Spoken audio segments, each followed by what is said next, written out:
주님,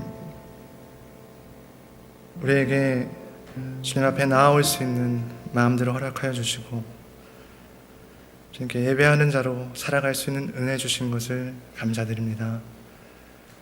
주님께서 주신 것들 가운데 또 구별하여 주님께 드립니다. 비록 적은 것일지 모르지만 이 물질이 주님의 나라를 위하여서 귀하게 쓰임받을 수 있도록 주님 축복하여 주시고 단 드린 손길들을 축복하여 주셔서 우리 믿음으로 드린 그 물질 가운데 또 주님의 부족한 것들 채워주시는 그런 은혜들을 경험하는 우리 모두 될 수 있도록 좀 인도하여 주시옵소서. 지금 이제 말씀을 듣습니다.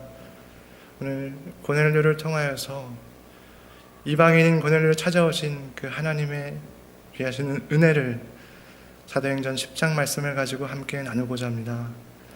우리가 더 은혜 가운데 거하는 그런 자들 될 수 있도록 좀 축복하여 주시고 말씀을 통하여서 더 은혜를 사모하는 우리가 될 수 있도록 좀 인도하여 주시옵소서. 감사드리며 예수님 이름으로 기도드렸습니다. 아멘. 우리 다 같이 일어서셔서 사도행전 10장 1절에서 8절 말씀 다 같이 봉독하시겠습니다. 사도행전 10장 1절에서 8절 시작. 가이사랴에 고넬료라 하는 사람이 있으니 이달리아 보데라 하는 군대의 백부장이라. 그가 경건하여 온 집안과 더불어 하나님을 경외하며 백성을 많이 구제하고 하나님께 항상 기도하더니 하루는 제9시쯤 되어 환상 중에 밝히 보매 하나님의 사자가 들어와 이르되 고넬료야 하니 고넬료가 주목하여 보고 두려워 이르되 주여 무슨 일이니까? 천사가 이르되 내 기도와 구제가 하나님 앞에 상달되어 기억하신 바가 되었으니 내가 지금 사람들을 욥바에 보내어 베드로라 하는 시몬을 청하라. 그는 무두장이 시몬의 집에 유숙하니 그 집은 해변에 있다 하더라. 아침 말하던 천사가 떠나매 고넬료가 집안 하인들과 그와 가운데 경건한 사람 하나를 불러 이 일을 다 이루고 욥바로 보내니라. 아멘. 자리에 앉으시겠습니다. 오늘 이방인 고넬료를 찾아오신 하나님의 은혜라는 제목으로 같이 말씀을 나누고자 합니다. 사도행전에서 읽게 되는 이야기 중에는 굉장히 역동적인 그런 이야기들이 있습니다. 예루살렘에서부터 시작하여서 땅 끝을 향하여 복음이 전파되도록 하시는 하나님의 역사하심이 그만큼 역동적인 것이었기 때문입니다. 지난주에 열린 예배 때는 사도행전 9장 말씀을 통해서 예수님의 교회와 성도를 핍박하던 바리새인 사울이 하루아침에 예수 그리스도의 복음을 전하는 자가 되어버린 극적인 이야기를 만나보았습니다. 이어지는 사도행전 9장 후반부에는 중풍병자를 고치고 또 죽은 사람을 살려내는 베드로의 놀라운 기적, 그 이야기가 기록되어 있으며 또 9장의 마지막 절 43절에는 그 베드로가 지중해 쪽 해변가에 있는 욥바라 하는 곳에 머물렀다 이렇게 기록되어 있습니다. 그리고 오늘 함께 읽은 사도행전 10장의 말씀은 갑작스럽게 한 이방인을 소개합니다. 우리 10장 1절 다시 한번 읽어볼까요? 10장 1절 말씀 다시 한번 읽어보겠습니다. 시작. 가이사랴에 고넬료라는 사람이 있으니 이달리아 보데라 하는 군대의 백부장이라. 가이사랴 또한 해안에 위치한 지역으로서 욥바에서 북쪽으로 약 30마일 정도 떨어진 곳에 위치하고 있습니다. 그곳에 고넬료라는 이름을 가진 백부장, 즉 로마 군대의 장교가 살고 있었습니다. 이달리아 부대라는 것이 바로 그가 지휘하고 있는 부대의 이름입니다. 그런데 이 사람 조금 특이합니다. 2절에 뭐라고 기록되어 있습니까? 그가 경건하여 온 집안과 더불어 하나님을 경외하며 백성을 많이 구제하고 하나님께 항상 기도하더니. 고넬료, 그는 경건한 사람이었습니다. 그의 경건은 어떠한 경건입니까?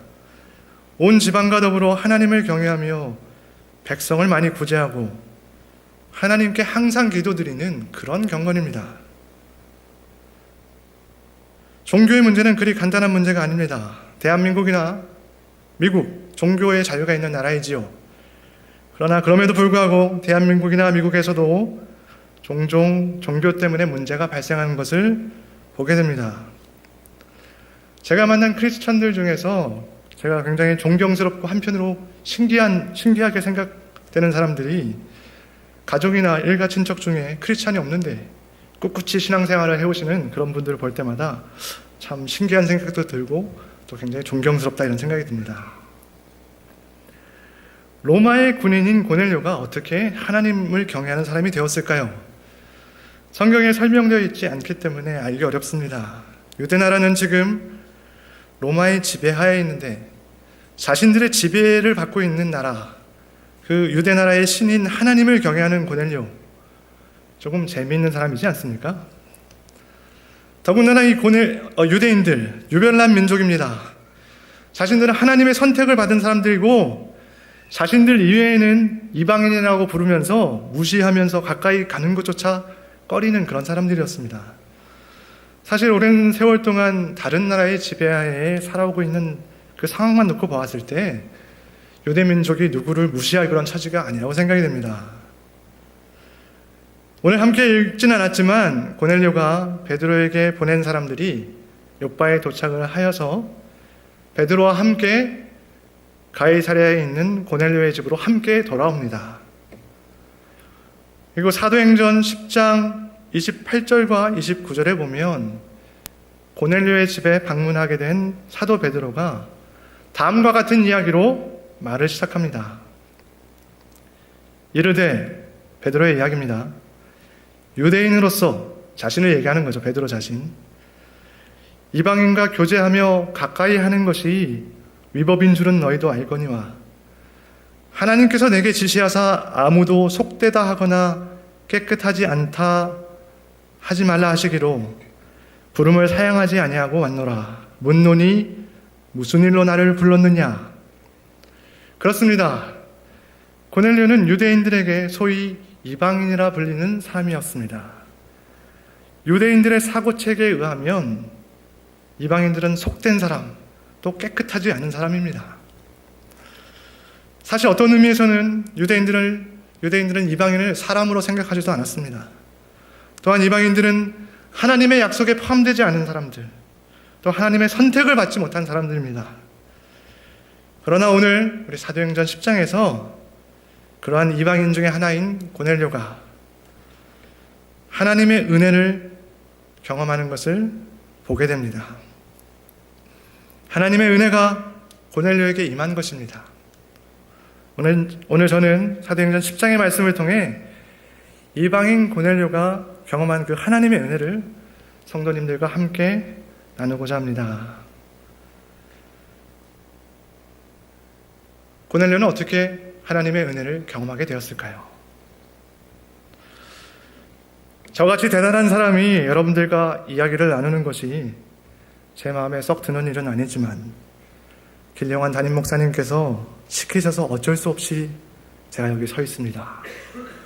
제가 시간이 많지 않으니까 자, 어디 하실 이야기가 있으면 한번 해보십시오. 그래서 전도사가 뭘 잘못 먹었나 이렇게 깜짝 놀라셨다면 죄송합니다. 우리한테 한 이야기가 아니라서 무심코 지나갔을지 모르지만 조금 전에 제가 읽어드렸던 사도행전 10장 28절과 9절의 말씀, 29절의 말씀, 이와 비슷한 이야기가 아니었을까요? 베드로가 고넬료와 고넬료의 가족 그리고 친구들에게 이렇게 말합니다. 유대인으로서 이방인과 교제하며 가까이 하는 것이 위법인 줄을 너희도 알거니와 하나님께서 내게 지시하사 아무도 속되다 하거나 깨끗하지 않다 말라 하시기로 부름을 사양하지 않고 왔노라. 묻노니 무슨 일로 나를 불렀느냐? 베드로의 이야기는 매우 정직한 이야기입니다. 사도행전 10장의 말씀을 계속 읽어보면 사도 베드로는 고넬료의 초대를 받아서 오면서도 하나님의 구원이 이방인에게 주어질 것이다 라고는 전혀 상상하지 못하고 있었습니다. 하나님께서 가라고 하셔서 오긴 왔지만 도대체 무슨 일로 가라고 하셨을까 하며 오는 내내 궁금해했을지도 모릅니다.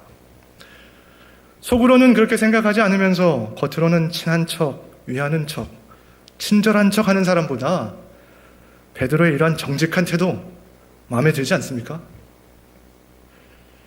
그런데 한편 여러분이 고넬료이거나 고넬료의 가족 또는 친구였다면 과연 베드로의 이러한 이야기를 듣고 어떻게 반응하였을까요? 물론 베드로의 말이 정말 공격적인 어떤 그런 말이었는지는 사실 잘 모르겠지만 이방인들의 기분을 충분히 상하게 할 수 있는 그런 이야기라고 생각합니다. 저자가 지금 뭐라고 하는 거야? 아니 고넬료 어디서 이런 무례한 자를 불러왔는가? 라는 생각 혹시 하지 않았을까요? 그런데 흥미로운 점은 베드로가 자신의 집에 들어올 때에 고넬료가 베드로를 어떻게 맞이하는가 하는 부분입니다. 우리 사도행전 10장 25절과 26절 말씀 함께 읽어보겠습니다. 사도행전 10장 25절과 26절 말씀입니다. 시작. 마침 베드로가 들어올 때 고넬료가 맞아 발 앞에 엎드려 절하니 베드로가 일으켜 이르되 일어서라 나도 사람이라 하고. 사도행전을 계속 읽어가다 보면 사도 바울도 비슷한 경험을 합니다. 바울과 바나바가 루스드라에서 복음을 전할 때 태어나면서부터 걷지 못하는 사람을 바울의 기적으로 일으켜 세우게 됩니다. 그랬더니 이 루스드라 사람들이 바울을 보고서 신들이 사람의 형상을 우리 가운데 내려오셨다 막 이렇게 막 난리를 치면서 바울 앞에 제사를 막 드리려고 합니다. 이에 바울과 바나바가 화들짝 놀라서 루스드라 사람들을 막 진정시키면서 그렇게 하지 말라고 말리는 이야기가 사도행전 14장에 기록되어 있습니다. 그런데 루스드라 사람들이야 바울의 어떤 놀라운 기적을 보고 그런 행동을 했다고 합시다. 오늘 사도행전 10장에서 생전 처음 보는 베드로에게 보자마자 엎드려 절하는 고넬료, 도대체 왜 이러는 겁니까? 역시 우리의 기대를 저버리지 않는 이상한 사람 고넬료입니다. 성도님들, 은혜가 무엇입니까? 교회 다니면서 가장 많이 듣게 된 단어 중에 하나가 바로 은혜가 아닐까요? 은혜! 그것은 받을 만한 자격이 없는 자에게 주어지는 하나님의 선물입니다. 신앙생활을 오랫동안 열심히 하신 분들 중에는 너무 오랫동안 은혜를 누려오셔서 그것이 처음부터 나에게 당연히 주어졌던 것처럼 자신도 모르게 그냥 생각하실 분들이 혹 있을지 모르지만 우리 중에 그 누구도 하나님의 은혜를 당연히 누려야 될 사람은 없습니다. 그러나 한편 은혜가 받을 자격이 없는 사람에게 주어지는 것이기에 우리에게 주어지는 은혜가 우리가 어떠한 사람인가, 우리가 어떠한 삶을 사는가 전혀 상관이 없는 것으로 생각하는 사람들도 있을 거라고 생각합니다. 성도님들 어떻게 생각하십니까?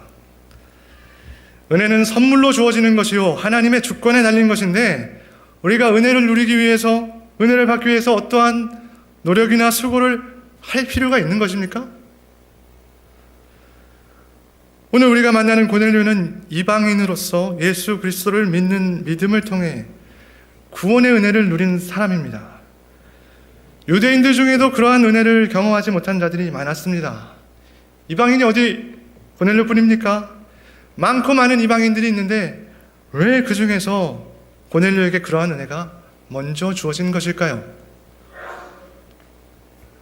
어떤 사람들은 사도행전 10장 2절의 말씀에서 그 이유를 찾을지도 모르겠습니다.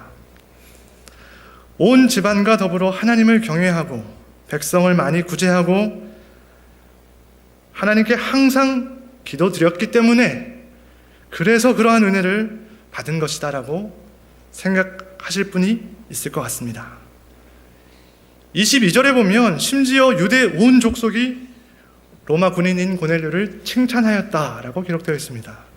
또한 4절에 보니까 하나님께서 보내신 천사가 고넬료에게 내 기도와 구제가 하나님 앞에 상달되어 기억하신 바가 되었으니 라고 전하고 있습니다. 그렇습니다. 분명히 고넬료는 눈에 띄는 그런 사람이었습니다. 비록 하나님의 백성인 유대 민족에 소속되지는 않았지만 그의 행위는 칭찬받을 만한, 하나님께서 주목하실 만한 그런 것이었습니다. 그렇다면 우리는 여기서 한 가지 의문을 가지게 됩니다. 기도와 구제, 그리고 하나님을 경외하는 것에 있어서라면 둘째가 라면 서러운 사람들이 또 있습니다. 혹시 생각나시는 사람들이 있나요? 바리새인들이죠.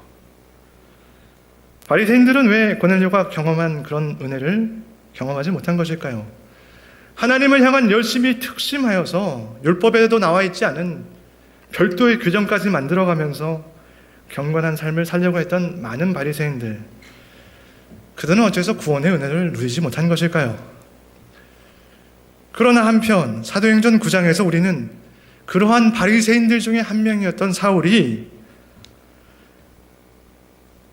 예수 그리스도를 만나는 그런 은혜를 경험하는 것을 보았습니다. 하나님을 향한 유별난 열심 때문에 교회와 성도를 핍박하던 사울, 그는 어쩌면 하나님의 심판을 받아 마땅한 사람이었는지도 모릅니다. 그러나 주님께서 그를 찾아가셔서 은혜를 베푸시고 그에게 복음 전파의 사명을 맡기셨습니다. 자격 없는 자에게 주어진 은혜인 것입니다. 그에 비해서 오늘 우리가 만나는 이방인 고넬료는 비록 유대민족은 아니었지만 하나님을 경외하고 선한 삶을 살아온 사람입니다. 그리고 오늘 베드로가 전파한 복음을 통해 예수 그리스도를 구주로 영접하는 은혜를 누립니다. 그렇다면 도대체 고넬료가 경험한 은혜의 이유는 무엇인가요? 그 근거가 무엇입니까?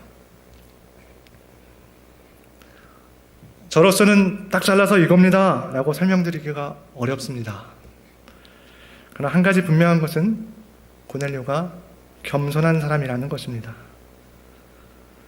무슨 일로 나를 불렀느냐 라고 묻는 베드로의 질문에 고넬료는 자기에게 있었던 일, 즉 천사를 통하여 베드로를 청하라고 말씀하신 주님의 명령을 베드로에게 설명하였습니다. 그러면서 33절에 보면 이와 같은 말로 마무리합니다. 내가 곧 당신에게 사람을 보내었는데 오셨으니 잘하였나이다. 이제 우리는 주께서 당신에게 명하신 모든 것을 듣고자 하여 다 하나님 앞에 있나이다. 우리 한 목소리로 한번 다 같이 33절을 다시 읽어볼까요? 33절 시작. 내가 곧 당신에게 사람을 보내었는데 오셨으니 잘하였나이다. 이제 우리는 주께서 당신에게 명하신 모든 것을 듣고자 하여 다 하나님 앞에 있나이다. 베드로는 자신의 발 앞에 엎드려 절하는 고넬료를 보고 깜짝 놀라서 왜 사람이 나에게 절하느냐라고 하면서 고넬료를 일으켜 세웠습니다. 그러나 고넬료의 마음은 너무나 기뻤습니다. 로마 군대의 장교로서 자신의 지배를 받고 있는 유대민족 사람인 베드로, 고넬료에게는 생전 처음 보는 사람이고 또 잘 알지도 못하는 사람이지만 베드로가 하나님께서 자신에게 보내신 사람인 것을 알았습니다. 그래서 베드로가 자신의 집으로 들어오자마자 반기면서 겸손하게 머리를 숙인 것입니다. 그리고 베드로는 이렇게 말합니다. 당신이 방금 전에 나에게 이야기한 것처럼 유대인인 당신이 나의 집에 들어오는 것 쉽지 않은 일이었을 텐데 이렇게 오셨으니 너무 잘 오셨습니다. 저는 당신이 이방인인 나를 무시하고 꺼리는 것 개의치 않습니다. 저는 오직 주님께서 당신을 통해 우리에게 전해주실 그 이야기가 무엇인지 너무 기대가 됩니다. 한마디도 빠지지 말고 어서 말씀해 주십시오. 이러한 이야기를 하고 있는 고넬료의 모습이 어떠하였을까요? 너무 좋고 신나서 어쩔 줄 몰라 하는 어린 아이와 같은 모습이 아니었을까요? 고넬료는 마지막으로 이렇게 고백합니다. 우리는 다 하나님 앞에 있습니다. 우리에게도 고넬료와 같은 고백이 있습니까? 개인 예배를 드릴 때 또한 주일날 함께 드리는 예배 자료로 나올 때 우리는 어떠한 마음을 가지고 나옵니까? 주님 앞에 겸손히 머리 숙이고 주님께서 나에게 해주실 말씀을 기대하고 나옵니까? 고넬료가 고백하였던 것처럼 내가 예배하는 이 자리가 하나님 앞에 서 있는 자리인 것을 고백하실 수 있으십니까? 그렇게 하기에는 우리는 이미 너무 많은 것을 가진 자는 아닙니까? 혹시 너무 익숙해져 버린 것은 아닙니까? 겸비하여 주님 앞에 서는 자들에게 주님께서 은혜를 베푸십니다. 겸비하여 주님 앞에 서는 자들이 주님께서 베푸시는 은혜를 누릴 수 있는 것입니다. 이와 같은 은혜를 누리시는 모든 성도님들 되시기를 주님의 이름으로 축원합니다. 고넬료는 어떻게 하나님의 은혜를 누리게 되었습니까? 성경을 읽다 보면 참으로 우리에게 도전을 주시는 말씀들이 있습니다. 시편 119편의 기자는 우리를 깜짝 놀라게 하는 선언을 합니다. 고난당한 것이 내게 유익이라. 시편 119편 71절의 말씀입니다. 성도님들, 과연 고난당하는 것이 유익이 있는 일입니까? 고난당하는 것을 좋아할 사람이 어디 있습니까? 근데 시편 119편 기자의 대담한 선포, 도대체 어디에 근거를 두고 있단 말입니까? 성도님들께서는 이러한 선언에 동의하실 수 있습니까? 사도행전을 보다가 왜 갑자기 시편 말씀을, 또한 고넬료 이야기를 하다가 갑자기 왜 고난에 대한 이야기를 하는가 하며 궁금해 하실 분들이 있을 것 같습니다. 제가 조금 전에 겸비하여 주님 앞에 서는 자들이 주님께서 베푸시는 은혜를 누리게 된다고 말씀드렸습니다. 그런데 여기 한 가지 매우 실제적인 문제가 있습니다. 바로 사람은 겸손하지 않다는 것입니다. 겸손은 무엇입니까? 어떠한 삶이 겸손한 삶, 겸비한 삶입니까? 고넬료의 이야기로 다시 돌아가 보겠습니다. 로마 사람인 고넬료가 어떻게 하나님을 경외하는 사람이 되었을까요? 그가 어려서부터 하나님을 경외한 것은 아닐 것입니다. 로마 사람이니까요. 군인인 고넬료가 삶과 죽음의 경계에 있는 전쟁터의 한가운데 있으면서 자연스럽게 하나님을 찾게 되었을 것이다 라고 추측을 하시는 분들도 보았지만, 고넬료가 언제 어떻게 하나님을 경외하는 자가 되었는가를 설명하는 것은 가능하지 않은 일이라고 저는 생각합니다. 대신 저는 하나님을 경외하는 고넬료가 어떠한 삶을 살아왔는가에 주목하고 싶습니다. 오늘 여러 번 봤던 2절의 말씀을 보니 고넬료는 온 집안과 더불어 하나님을 경외하며 백성을 많이 구제하고 하나님께 항상 기도하는 삶을 살아왔다고 기록되어 있습니다. 이쯤 되면 고넬료가 자신의 신앙에 대해 얼마나 진지하게 생각하는 사람이었는가를 알 수 있습니다. 언제 무엇 때문에 하나님을 경외하는 삶을 시작하였는지 알 수 없지만 그는 자신의 신앙생활을 가볍게 생각하는 사람이 아니었습니다. 백성을 많이 구제하는 것, 이방인인 그가 굳이 열심을 내지 않아도 되는 일입니다. 더군다나 복음서를 보면 그때 당시 로마 군인들, 구제는커녕 자신들의 지위를 이용하여서 백성들을 괴롭히고 백성들의 것을 빼앗는 그런 사람들이었습니다. 유대 백성들한테 칭찬 듣는 것, 그것이 고넬료에게 무슨 유익을 가져다 주겠습니까? 그런데 왜 그가 그토록 많은 구제를 한 것일까요? 또한 그때 당시 로마처럼 강력한 국가가 어디 있습니까? 그렇다면 자신들을 승리로 이끈 자기 나라의 신, 그 신이 더 위대한 신 아닙니까? 황제야말로 자신의 주가 되어야 되지 않겠습니까? 그런데 고넬료는 온 집안과 더불어 하나님을 경외하였습니다. 비록 하나님에 대한 지식을 유대 백성들만큼 가지고 있지 않았는지는 모르지만 늘 하나님을 찾고 구하는 삶을 살아온 것입니다. 그가 한 많은 구제와 기도, 하나님을 찾고 구하는 고넬료의 간절한 마음이었을 것입니다. 적은 지식과 경험을 가지고도 간절히 하나님을 찾은 것입니다. 그리고 오늘 읽은 말씀에서 본 것처럼 하나님께서 환상 중에 천사를 통해 고넬료를 만나 주셨습니다. 또 하나님께서 보내신 베드로를 통해서 예수 그리스도의 복음을 듣게 되고 구원받는 은혜를 누리게 됩니다. 혼자만 구원받은 것이 아닙니다. 24절에 보니 고넬료가 그의 친척과 가까운 친구들을 모아 기다리더니라고 기록되어 있습니다. 그렇습니다. 간절하게 주님을 찾은 고넬료를 통해서 그의 일가 친척과 친구들이 함께 구원의 은혜를 누리게 된 것입니다. 하나님 앞에 간절히 나온 한 사람을 통해서 그 자신뿐만 아니라 많은 사람이 은혜를 입게 된 것입니다. 하나님의 약속에 속해 있지 않다고 여겨지던 이방인의 한 무리가 약속의 자녀들이 된 것입니다. 우리에게도 그러한 간절함이 있습니까? 성도님들에게 신앙생활이라고 하는 것은 무엇입니까? 나에게 평안함과 기쁨을 가져다 주는 것, 나의 필요를 채워주고 나의 문제를 해결해 주는 것이 신앙생활입니까? 물론 그러한 부분이 분명히 포함되어 있다고 생각합니다. 그런데 제가 앞서서 시편 119편의 말씀을 통해 고난당하는 것이 우리에게 유익이라고 말씀드렸습니다. 고난당하는 것이 어떻게 유익이 될 수가 있습니까? 그것은 바로 고난 가운데 우리에게 간절함이 생기기 때문입니다. 누가 우리에게 시키지 않아도 고난 가운데 우리는 저절로 간절해지는 것입니다. 내가 고난 가운데 있기 때문에 누군가에게 머리를 숙여야 한다. 또 간절해져야 한다는 것이 마음에 안 드시나요? 혹시 자존심이 상하십니까? 제가 지금까지 살아오면서 제 주위에서 어려움 당하는 분들을 보았습니다. 꼭 뭔가 문제가 있거나 혹은 부족한 사람들만 고난을 당하는 것이 아닙니다. 제가 보기엔 충분히 훌륭하신 분인데, 이미 충분히 훌륭하신 분인데 고난을 당하는 경우도 있었습니다. 그런 경우 제 자신의 일이 아닌데도 불구하고 도대체 하나님께서 왜 저 사람에게 이런 고난을 주실까라는 생각이 들었습니다.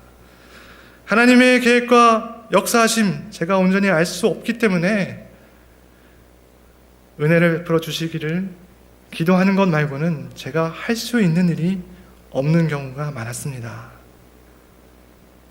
그런데 성도님들, 그 사실 아십니까? 그러한 고난 가운데 간절함과 은혜가 있다는 것입니다. 고통 가운데 하나님을 만나는 것입니다. 신앙생활에 있어서 하나님을 만나는 것보다 더 중요한 것이 있습니까? 고난당하는 분들의 그 영성, 하나님과의 친밀함, 그 기쁨이라고 하는 것은 그것을 겪어보지 않은 자들이 보여줄 수 있는 그런 것들과는 차원이 다른, 차원을 뛰어넘는 그러한 친밀함과 기쁨을 그분들에게서 보게 됩니다. 저는 성도님들 한 분 한 분이 주님 주시는 풍성한 삶을 누리시기를 소망하고 기도합니다. 그러나 한편 저는 성도님들의 삶이 주님을 간절히 찾는 삶이 되시기를 소망합니다. 내가 나의 삶의 주인인 것처럼 살아온 삶에서 돌이켜서 예수님을 구세주와 삶의 주인으로 인정하고 따라가는 삶이 되시기를 주님의 이름으로 축원합니다. 다 같이 일어서셔서 마지막에 불렀던 찬양, 마음이 상한 자를 고치시는 주님 찬양 함께 하시겠습니다.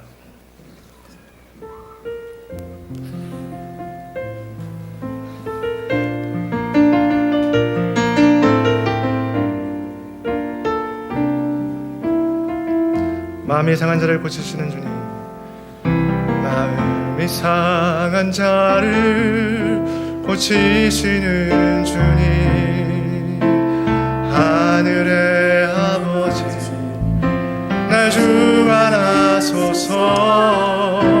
그 길로 인도하사 자유케 하소서. 새 일을 행하사 부게 하소서. 의의 주리고 복이 많으니 성령의 기름 부으소서. 의의 주리고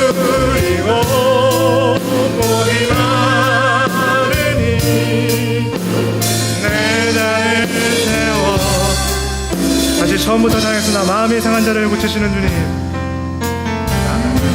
상한 자를 고치시는 주님, 하늘의 아버지 날 주관하소서.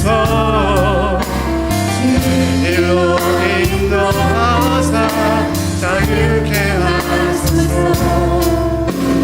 새 일을 행하사 부게 하소서. 은혜 주리고 복이 많으니 성령의 기름 부으소서.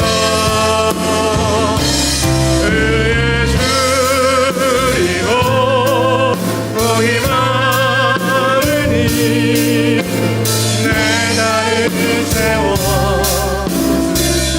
성령으로 채우자. 성령으로 채우사 주목해 하소서. 주의 임재 속에 은혜하게 하소서. 대로 살아가니 세상 끝날까지 나를 믿으시고 새날 열어주소서. 은혜 주리고 복이 많으니 성령의 기름 부으소서. 은혜 주리고 복이 많으니 내 나를 채워.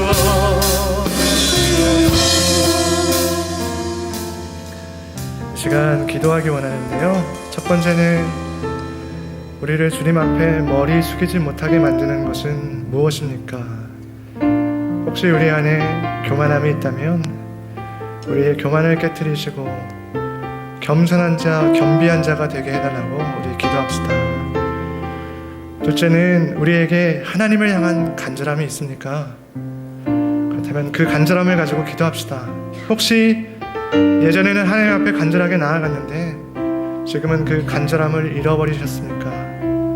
회복의 역사가 있게 해달라고 기도합시다. 마지막으로 나에게 아무런 간절함이 없습니까? 주님 앞에 간절하게 나아가는 자가 해달라고, 자가 되게 해달라고 우리 그렇게 기도합시다. 기도하겠습니다.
우리에게 주시는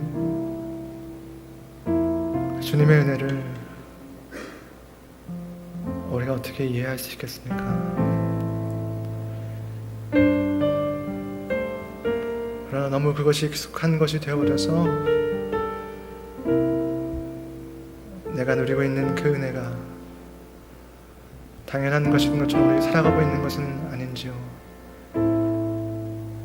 혹은 우리 마음 가운데 내가 이미 잘 살고 있는데 나에게 하나님의 은혜가 뭐가 필요할까?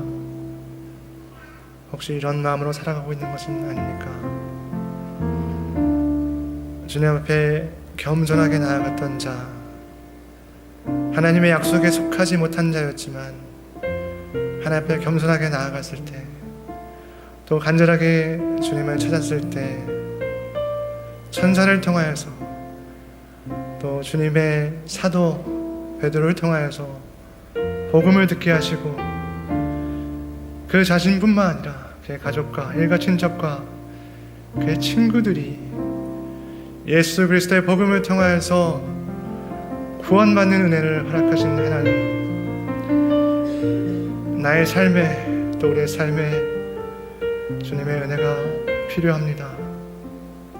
우리의 입술로 고백하게 하여 주시옵소서. 우리의 마음을 열어서 내가 주님의 은혜가 필요합니다, 나의 삶에도 주님의 은혜가 필요합니다, 그렇게 고백하고 겸손하게 또 간절히 구할 수 있는 우리가 되게 하여 주시옵소서. 우리가 은혜 받을 아무런 자격이 없지만 우리가 이렇게 겸손하게 나아갔을 때, 간절히 주님을 찾을 때 우리를 외면하지 않으시고, 우리가 그런 것들이 왜 자격이 된다는 것이 아니라 주님의 은혜가 너무 크기 때문에, 주님의 사랑이 너무 크기 때문에 우리에게 은혜를 발견하게 하시는 그 하나님의 사랑과 그 풍성함들을 누리고 살아가는 우리 모두 될 수 있도록 좀 축복하여 주시옵소서. 감사드리며 예수님 이름으로 기도드렸습니다. 아멘. 주기도문 하심으로 예배를 마치겠습니다. 하늘에 계신 우리 아버지여, 이름이 거룩히 여김을 받으시오며 나라의 임하옵시며 뜻이 하늘에서 이루어진 것 같이 땅에서도 이루어지이다. 오늘날 우리에게 일용할 양식을 주옵시고, 우리가 우리에게 죄진 자를 사하여 준 것 같이 우리 죄를 사하여 주옵시고, 우리를 시험에 들게 마옵시고 다만 악에서 구하옵소서. 대개 나라와 권세와 영광이 아버지께 영원히 있사옵나이다. 아멘.